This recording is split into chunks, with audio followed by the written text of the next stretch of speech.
Lucretius by Alfred. Lord Tennyson. Lucilla, wedded to Lucretius, found her master cold.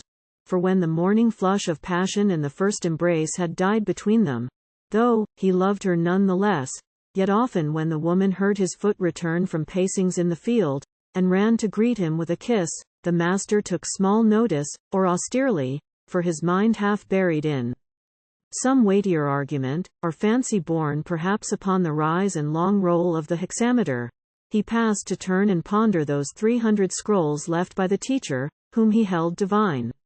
She brooked it not, but wrathful, petulant, dreaming some rival, sought and found a witch who brewed the philtre which had power, they said, to lead an errant passion home again. And this, at times, she mingled with his drink, and this destroyed him. For the wicked broth confused the chemic labor of the blood, and tickling the brute brain within the man's made havoc among those tender cells, and checked his power to shape. He loathed himself, and once after a tempest woke upon a morn that mocked him with returning calm, and cried, "Storm in the night." For thrice I heard the rain rushing, and once the flash of a thunderbolt. Methought I never saw so fierce a fork, struck out the streaming mountainside, and showed a riotous confluence of watercourses blanching and billowing in a hollow of it, where all but yestereve was dusty dry. Storm, and what dreams, ye holy gods, what dreams! For thrice I wakened after dreams. Perchance we do but recollect the dreams that come just ere the waking. Terrible! For it seemed a void was made in nature, all her bonds cracked, and I saw the flaring atom streams in torrents of her myriad universe, ruining along the illimitable inane, fly on to clash together again, and make another and another frame of things forever. That was mine, my dream, I knew it, of and belonging to me, as the dog with inward yelp and restless forefoot plies his function of the woodland. But the next, I thought that all the blood by Lucilla shed came driving rain-like down again on earth, and where it dashed the reddening meadow, sprang no dragon warriors from Cadmean teeth, for these I thought my dream would show to me, but girls, heterae, curious in their art, hired animalisms, vile as those that made the mulberry-faced dictators' orgies worse than aught they fable of the quiet gods. And hands they mixed, and yelled, and round me drove in narrowing circles till I yelled again half suffocated, and sprang up, and saw, was it the first beam of my latest day?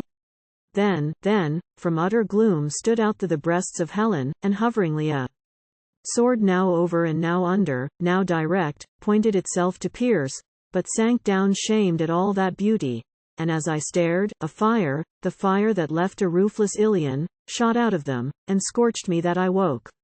Is this thy vengeance, holy Venus, thine, because I would not one of thine own doves, not even a rose, were offered to thee? Thine, forgetful how my rich premium makes thy glory fly along the Italian field, in lays that will outlast thy deity? Deity? Nay, thy worshippers. My tongue trips, or I speak profanely. Which of these angers thee most, or angers thee at all? Not if thou be'st of those who, far aloof from envy, hate and pity, and spite and scorn, live the great life which all our greatest fain would follow, centered in eternal calm. Nay, if thou canst, zero goddess, like ourselves touch, and be touched, then would I cry to thee to kiss thy Mavers, roll thy tender arms round him, and keep him from the lust of blood that makes a steaming slaughterhouse of Rome. But I meant not thee. I meant riot her whom all the pines of Ida shook to see slide from that quiet heaven of hers, and tempt the Trojan, while his netherds were abroad, nor her that o'er her wounded hunter wept her deity false in human amorous tears, nor whom her beardless apple arbiter decided fairest. Rather, O ye gods, poet-like, as the great Sicilian called Calliope to grace his golden verse, I, and this Cypris also, did I take that popular name of thine to shadow forth the all-generating powers and genial heat of nature, when she strikes through the thick blood of cattle, and light is large, and lambs are glad nosing the mother's udder, and the bird makes his heart voice amid the blaze of flowers, which things appear the work of mighty gods. The gods, and if I go my work is left unfinished, if I go. The gods, who haunt the lucid interspace of world and world, where never creeps a cloud, or moves a wind, nor ever falls the least white star of Mo, nor ever lowest roll of thunder moans, nor sound of human sorrow mounts to mar their sacred everlasting calm. And such, not all so fine, nor so divine a calm, not such, nor all unlike it, man may gain letting his own life go. The gods'll if all be atoms, how then? Should the gods being atomic not be dissoluble, not follow the great law? My master held that gods there are, for all men so believe. I pressed my footsteps into his, and meant surely to lead my Memmius in a train of flowery clauses onward to the proof that gods there are, and deathless.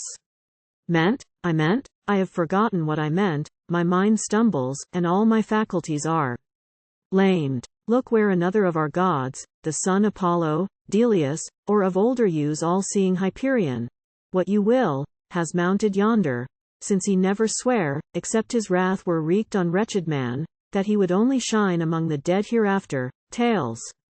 For never yet on earth could dead flesh creep, or bits of roasting ox moan round the spit, nor knows he what he sees. King of the East although he seem, and girt with song and flame and fragrance, slowly lifts his golden feet on those empurpled stairs that climb into the windy halls of heaven, and here he glances on an eye new born, and gets for greeting but a wail of pain, and here he stays upon a freezing orb that fain would gaze upon him to the last, and here upon a yellow eyelid, fallen and closed by those who mourn a friend in vain, not thankful that his troubles are no more. And me, although his fire is on my face blinding, he sees not, nor at all can tell whether I mean this day to end myself, or lend an ear to Plato where he says, that men like soldiers may not quit the post allotted by the gods.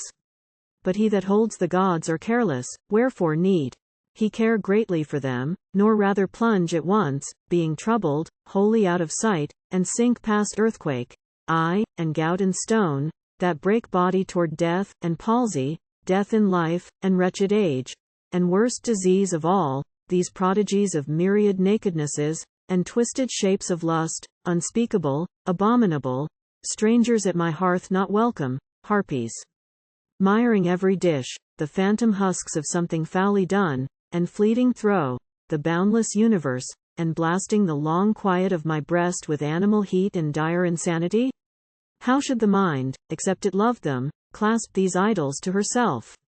Or do they fly now thinner, and now thicker, like the flakes in a fall of snow, and so press in, perforce of multitude, as crowds that in an hour of civic tumult jam the doors, and bear the keepers down, and throng, their rags and the basest, far into that council hall where sit the best and stateliest of the land? Can I not fling this horror off me again, seeing with how great ease nature can smile balmier and nobler from her bath of storm, at random ravage? And how easily the mountain there has cast his cloudy slough, now towering o'er him in serenest air, a mountain o'er a mountain, aye, and within all hollow as the hopes and fears of men? But who was he that in the garden snared Picus and Faunus, rustic gods? A tale to laugh at, more to laugh at in myself, for look. What is it? There, yon arbutus totters, a noiseless riot underneath strikes through the wood, sets all the tops quivering. The mountain quickens into nymph and faun, and here an Oread. How the sun delights to glance and shift about her slippery sides, and rosy knees and supple roundedness, and budded bosom peaks, who this way runs before the rest. A satyr, see, follows, but him I proved impossible natured is no nature. Yet he draws nearer, and I scan him now beastlier than any phantom of his kind that ever butted his rough brother brute for lust or lusty blood or provender. I hate, abhor, spit, sicken at him, and she loathes him as well. Such a precipitate heel, fledged as it were with Mercury's ankle wing, whirls her to me, but will she fling herself shameless upon me? Catch her, goatfoot, nay, hide them, million myrtled wilderness, and cavern shadowing laurels, hide. Do I wish, what? That the bush were leafless? Or to whelm all of them in one massacre? O ye gods, I know you careless, yet, behold, to you from childly want and ancient use I call. I thought I lived securely as yourselves, no lewdness, narrowing envy, monkey spite, no madness of ambition, avarice, none. No larger feast than under plane or pine with neighbors laid along the grass, to take only such cups as left us friendly warm, affirming each his own philosophy, nothing to mar the sober majesties of settled, sweet, Epicurean life. But now it seems some unseen monster lays his vast and filthy hands upon my will, wrenching it backward into his, and spoils my bliss in being. And it was not great, for save when shutting reasons up in rhythm, or Heliconian honey in living words, to make a truth less harsh, I often grew tired of so much within our little life, or of so little in our little life, poor little life that toddles half an hour crowned with a flower or two, and there an end, and since the nobler pleasure seems to fade, why should I, beast-like as I find myself, not manlike end myself? Our privilege, what beast has heart to do it? And what man, what Roman would be dragged in triumph thus? Not I, not he, who bears one name with her whose death-blow struck the dateless doom of kings, when, brooking not the Tarquin in her veins, she made her blood in sight of Palatine and all his peers, flushing the guiltless air, spout from the maiden fountain in her heart. And from it sprang the commonwealth, which breaks as I am breaking now. And therefore now let her, that is the womb and tomb of all great nature, take, and forcing far apart those blind beginnings that have made me man, dash them anew together at her will, throw all her cycles into man once more, or beast or bird or fish, or opulent flower. But till this cosmic order everywhere shattered into one earthquake one day cracks all to pieces, and that hour perhaps is not so far when momentary man shall seem no more a something to himself, but he, his hopes and hates, his homes and fanes, and even his bones long laid within the grave, the very sides of the grave itself shall pass, vanishing, atom and void, into the unseen forever, till that hour, my golden work in which I told a truth that stays the rolling Ixionian wheel, and numbs the Fury's ringlet snake, and plucks the mortal soul from out a mortal hell shall stand.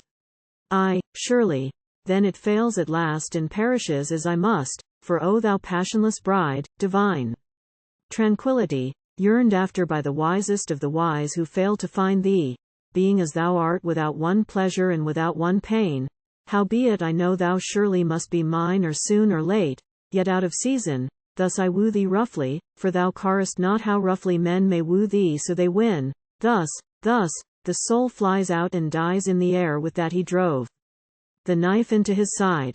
She heard him raging, heard him fall, ran in, beat breast, tore hair, cried out upon herself as having failed in duty to him, shrieked that she but meant to win him back, fell on him, clasped, kissed him, wailed. He answered, care not thou thy duty? What is duty? Fare thee well.